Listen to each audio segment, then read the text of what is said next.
Hey, everybody. My name's Kent. I'm really excited to be here. And what an amazing morning it's been already with the poems and the meditation and the songs. I feel quite lucky. You may or may not know, I used to be a pastor in town in Grand Rapids area. And when I decided to quit, as you can imagine, my phone didn't ring as much, and especially not from churches saying, "Hey, you should come over and give a talk sometime." Except the very first sort of call I got was from this place saying, "Hey, I think you should come over and give a talk." So it's like, oh, what is this place? And I really enjoyed the first time I was here. So I'm really excited to be back. I just wrote a book. It's called Bitten by a Camel. And it's out back, and you should buy thousands of copies for you and everyone you know. And I was all set to give a talk on it this morning, and I will, at least in part, and I'll just read from some passages. But the events of the past week made it feel strange to get up and talk about just my book, like a little stump speech for for my book. So what was I really actually thinking about this week? First of all, I was thinking about the word lament. That's the word that came to me. Lament.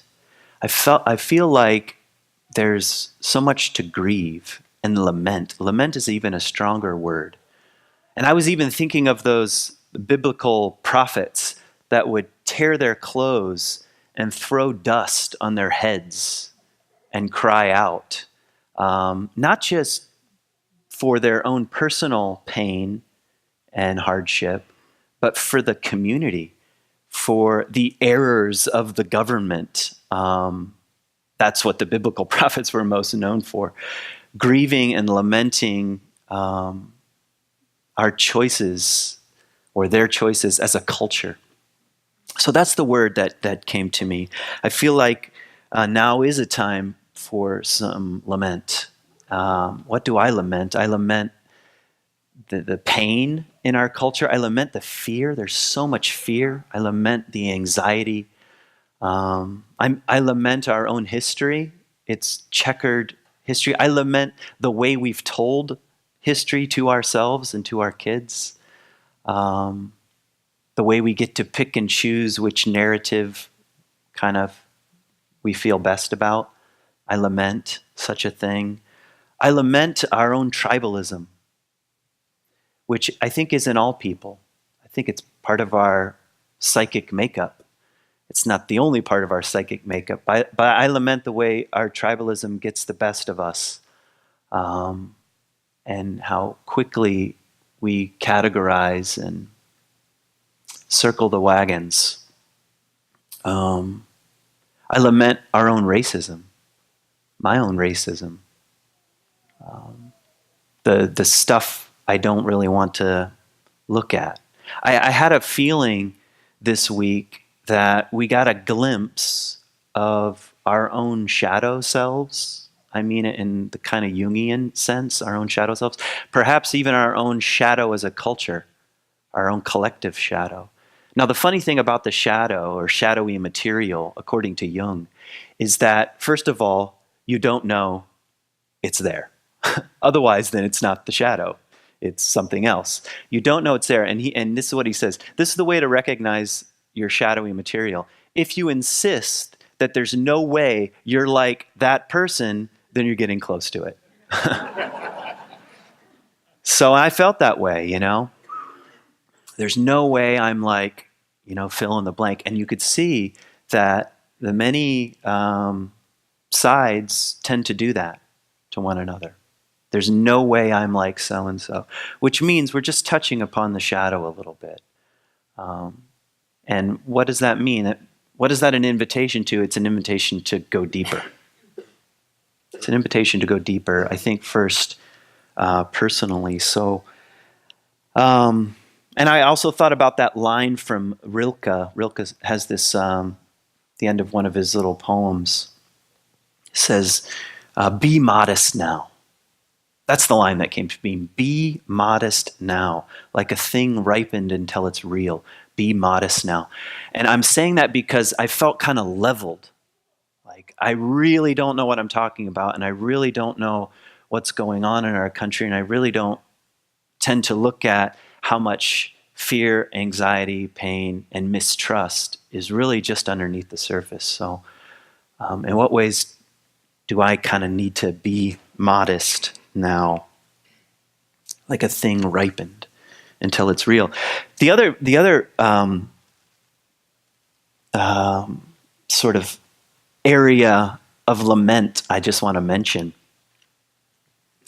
is, first of all, you have I had the biblical image of lament, and I certainly think it'd be a pretty helpful thing if we went out in the lawn and threw dust on our bodies to remind us of what we're actually made of. But then I was thinking about the Lakota tradition. They have they're known, I mean, this is not just true with indigenous cultures, but it's more broadly the case as well. But anyway, in the Lakota tradition, they have the vision quest or fast. You're familiar with this? Where they send usually young boys, the thought being young boys tend not to grow up out of junior high very easily, as certain people in our government is making very obvious. But they tended to send them out on what anthropologists called the vision quest. Because they asked them what they were doing, and they said, well, we're going out to receive a vision, and then we come back after fasting. And by the way, this is just to take a total side bar here. I think that's a little what's happening with the Jesus narrative too. Before he ever begins his kind of ministry, walking around, he goes on a vision quest. I mean, he goes out into the wilderness and fasts, and asking the question, I suppose, who am I? What's real? What's true? But anyway, in the Lakota tradition, they have this vision fast thing, but they didn't call it the vision fast. That's anthropologists. That's British anthropology for you.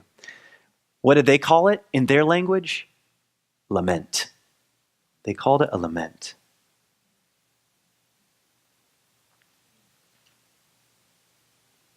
And what they wanted of their young people is to go out and learn how to grieve and cry out for a fresh vision. And then the elders would welcome them back and say, what did you receive? What did you receive? We need a fresh vision. And they tended to send their boys out when times were hard. And I sort of feel like we're in a season like that, where we are lost as a culture. I mean, we are lost. Our government, our politics, we are lost. And that may ask of us a kind of new lament, something new to be grieved, and hopefully the kind of deep grief that leads to vision, a new vision, a fresh vision to bring back, to help. It's not a privatized, probably the worst thing you could do is tell people like me, go have a vision quest and we'll just turn it into like a spiritual, individualized thing. Hey, I got my vision. Now I'm feeling really good. No, it was for the people.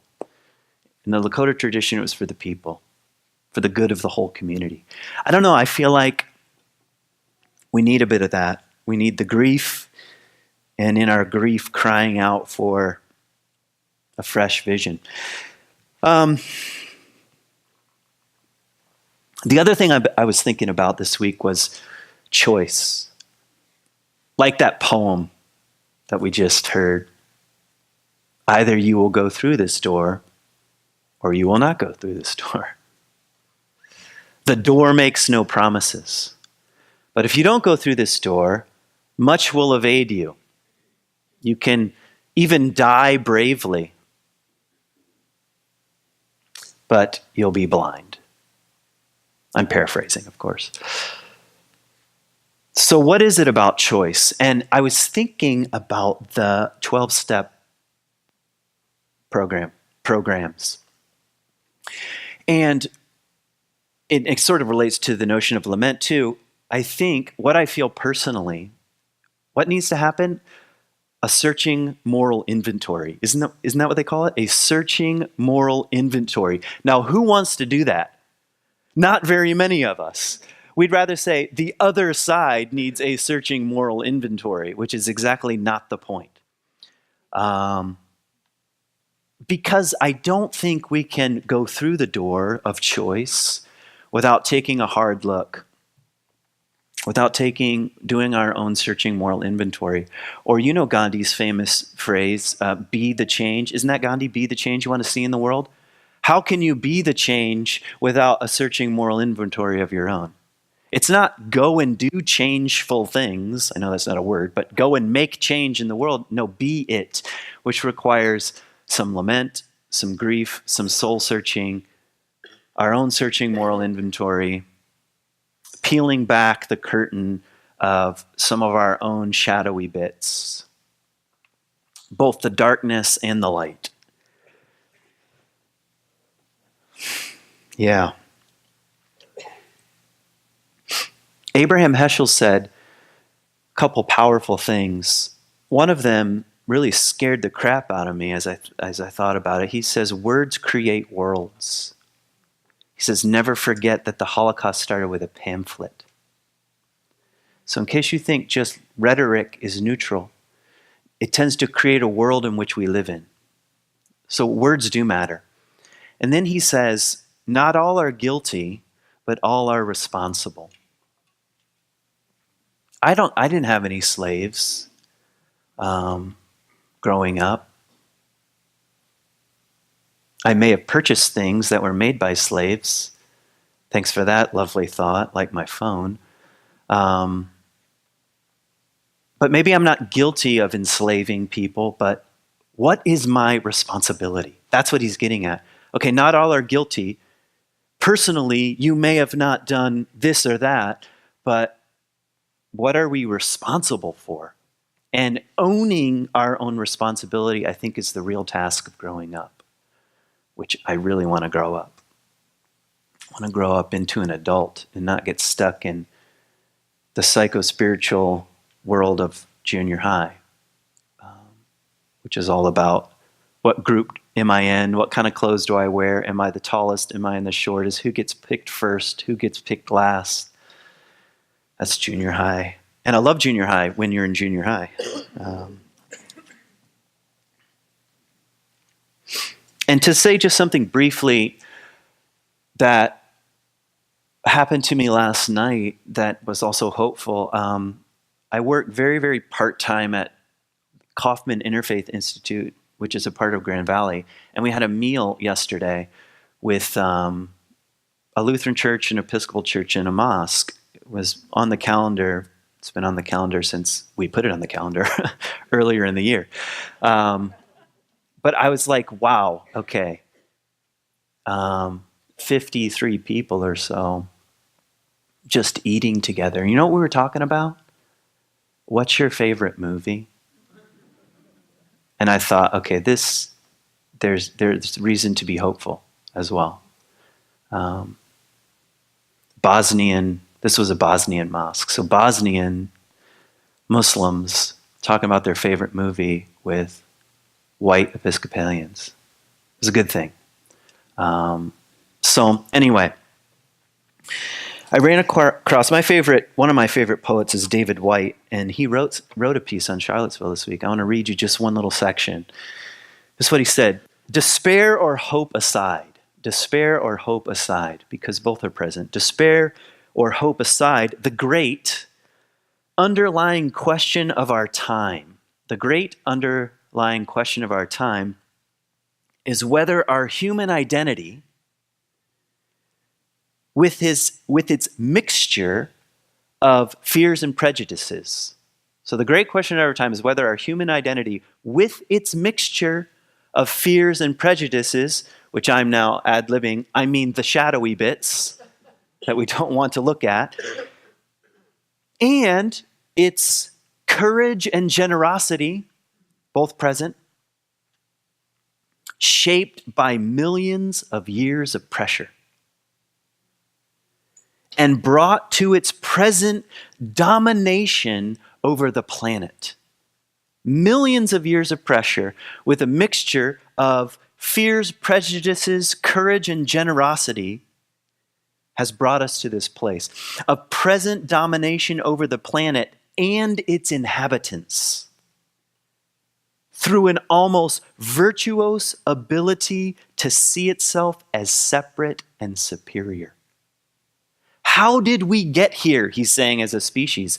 Through this remarkable, unbelievable ability to see ourselves as separate and superior. Why do you think I drove here in a car? If not for this strange mixture. We can conquer nature, or we're not actually a part of nature, is behind that.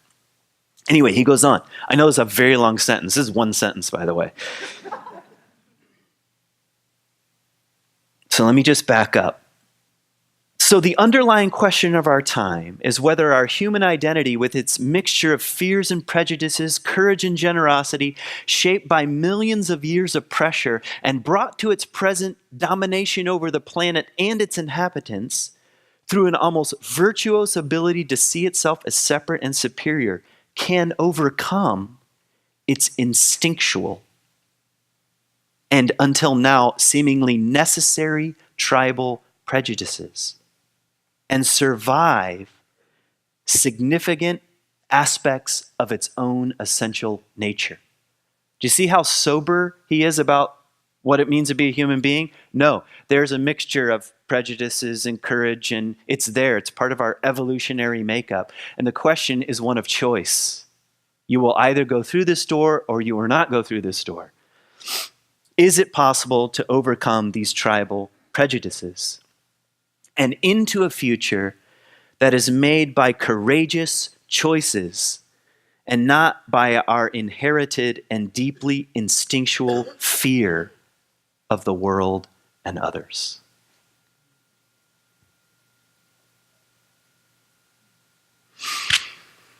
Yeah, so it takes the poets to point things out. Probably not CNN or Fox or whatever. So what does this have to do with my book? Well, this book, Bitten by a Camel, is just a bit about my own story. And I've been thinking more deeply about my story. I grew up 45 minutes from Charlottesville in a town called Lynchburg. So I know Virginia very well. My dad went to UVA. So I've been on that campus many times. The buildings, a friend of mine also went to UVA, and she was reminding me this week, she was saying, don't forget that the oldest buildings on the campus of UVA were built by slaves. So talk about an interesting place. I grew up 15 minutes from Appomattox, where the Civil War ended. And I was even thinking about my parents. My dad is an Irish immigrant. Irish people, by the way, have their own story of discrimination, which is funny. We celebrate like St. Patrick's Day, and people like dress up and get drunk and celebrate Irish people. And the actual Irish people are a bit confused by this behavior, like especially the older ones. They're like, there was a time when you wouldn't want to even admit you were Irish or go anywhere near Irish people. But anyway, my dad was an Irish immigrant. And so I grew up in this world of fundamentalist Christianity in the South. And my parents were part of a generation where interracial marriage was a sin. That's what they thought. That's what they believed. Interracial marriage was a sin. They even went to schools that promoted such an idea because black people were lesser. And they had biblical verses to prove such a thing. The amazing thing about fundamentalism is you can find a biblical verse for anything you want. You can find some kind of justification. And I was thinking about my own trajectory. My parents kind of courageously made a choice, along with some of their friends, inside fundamentalist Baptist Christianity to say, we no longer believe this to be true. Now, that's that's not the same as what we would call inclusion these days, but that was a major evolution of thought and belief.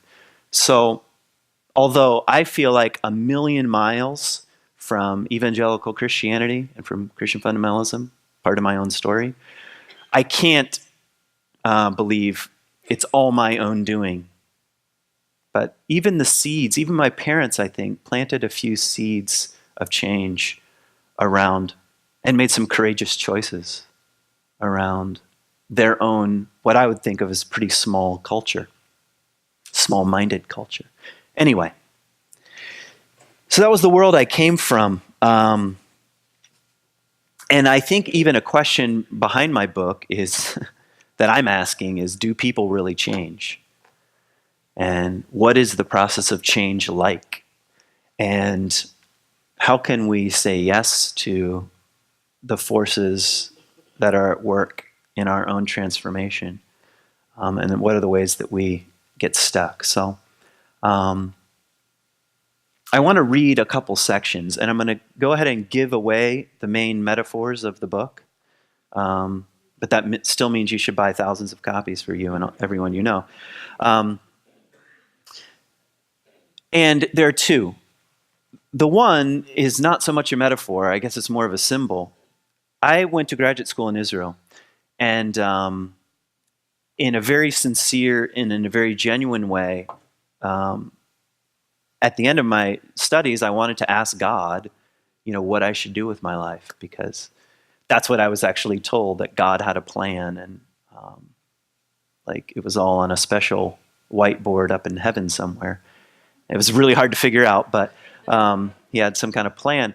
But at the same time, much of what I considered my own faith was being sort of pulled apart, which is what Israel will do to you if you let it. Like all of your assumptions about the way the world is and politics and the Bible, all just can start to unravel. So that's what was happening to me. But I still, in a very genuine sense, thought, despite all this, despite all my doubts, what should I do with my life? So I climbed Mount Sinai, hoping God would give me some insight. And this is not a metaphor, this actually happened. But at the top, I was bitten by a camel, instead of sort of receiving some sort of divine insight. So that's the opening story in the book. So I've given it away. But what I came to realize very slowly, because this was something that hurt, like physically, and also was a bit confusing, is that lots of things in my life were not working. In other words, I was being bitten in more than one way. And either I was going to turn toward that and say, my life is not working.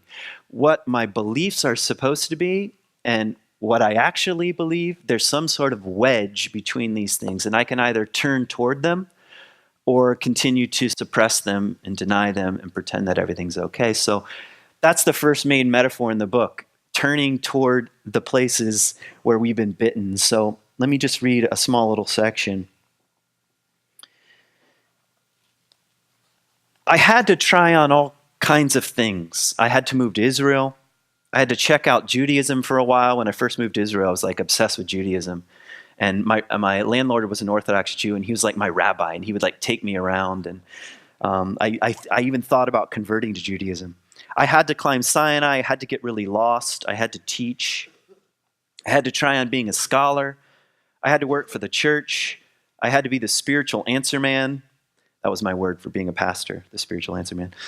I had to climb the ladder of spiritual success, but there was a voice that kept quietly saying, leave. Sometimes it was just a sensation in the body. No matter, the call was real. It felt like being drawn out beyond the confines of what I'd known. To take any risk at all, to leave home even a little bit, is just the beginning. It's the beginning of admitting we're looking for something that pre-packaged religion, with its glut of answers and certitudes, just isn't delivering. Personally, I was looking for God.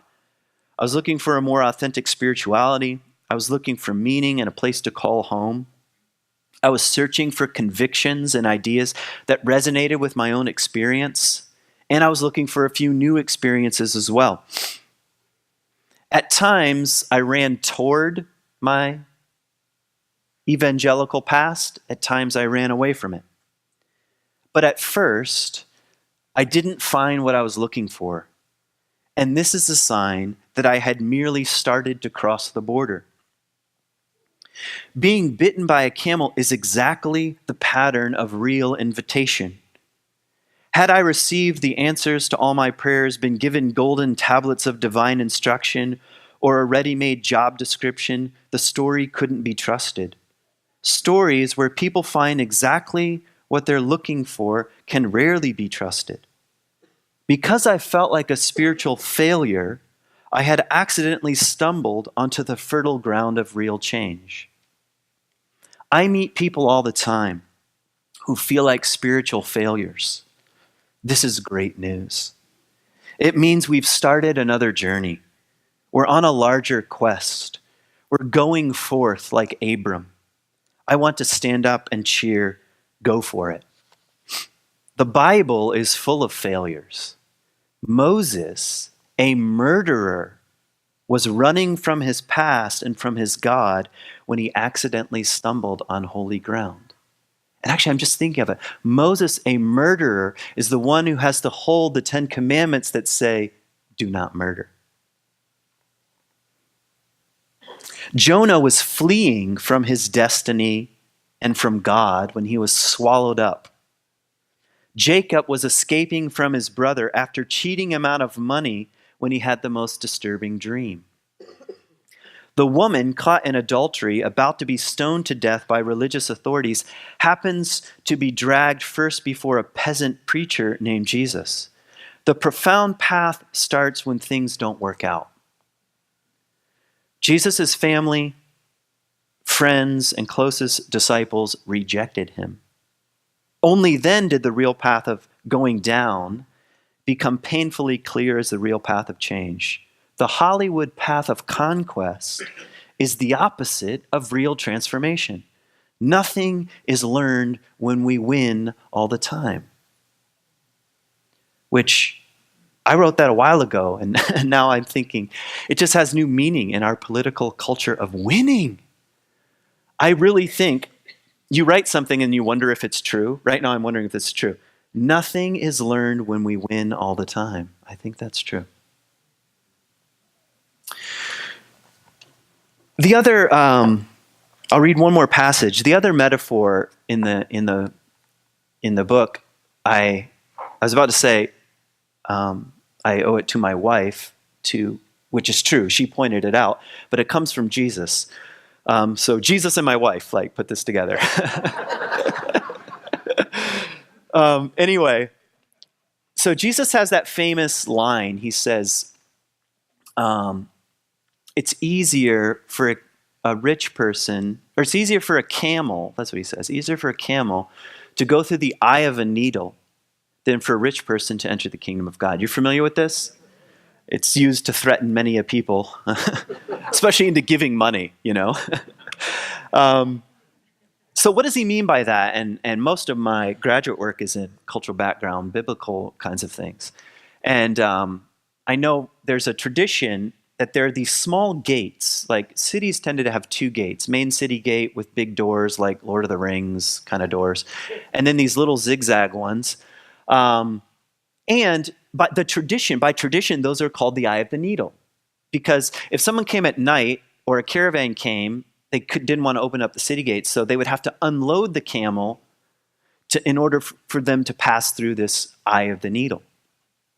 I think Jesus has something like that in mind, saying, if you want to pass through to the kingdom of God, or whatever metaphor you want to use, or there's a door and you can either go through or not go through, you're going to have to unload something, not load something up. So I thought that being a spiritual person or a person of faith meant I have to load up the camel for the long haul. What did that mean? All the right beliefs and ideas about God, the right theology, the right language. And I went all the way. I'm going to learn Hebrew.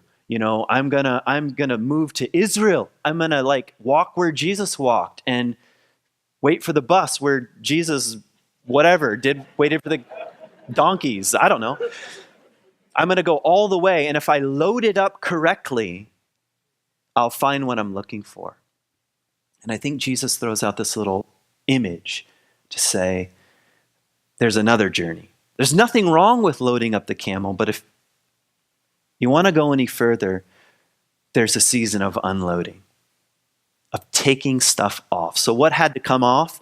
All kinds of beliefs and ideas about God. Like, here are some passages.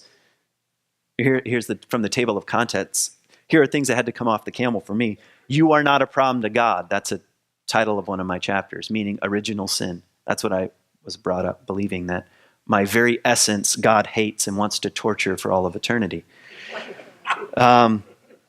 Here's another chapter title, Worry About the Afterlife, After Life. So here's another chapter title, Beyond Bible Worship. What I realized, especially as a pastor, is that people were worshiping the Bible, not God. Not the thing to which the Bible perhaps points from time to time, but the words themselves.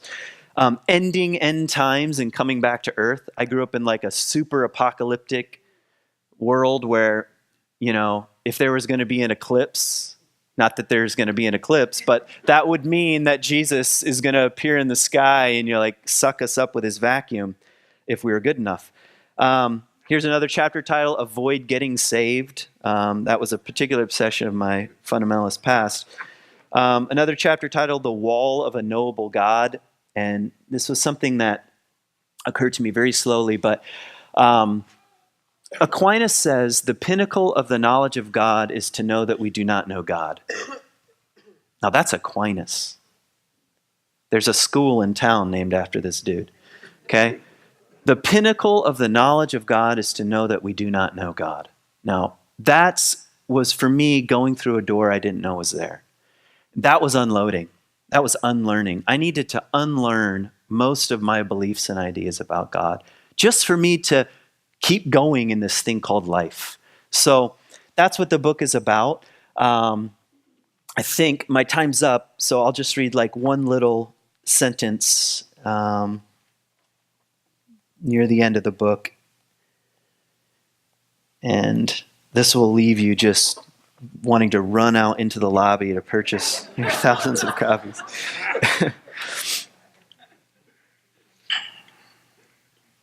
I thought I knew at least a little bit what the spiritual life was about. That's what paid my bills. But it stopped working. I thought it was about doing spiritual stuff, or talking about spiritual stuff, or believing stuff, the kind I heard about in church or read in spiritual books. But this is what I've learned. The spiritual life is my actual life. I wish this were more sexy and cool, but it's actually quite plain. It's not something we put on or try on or add to our real life.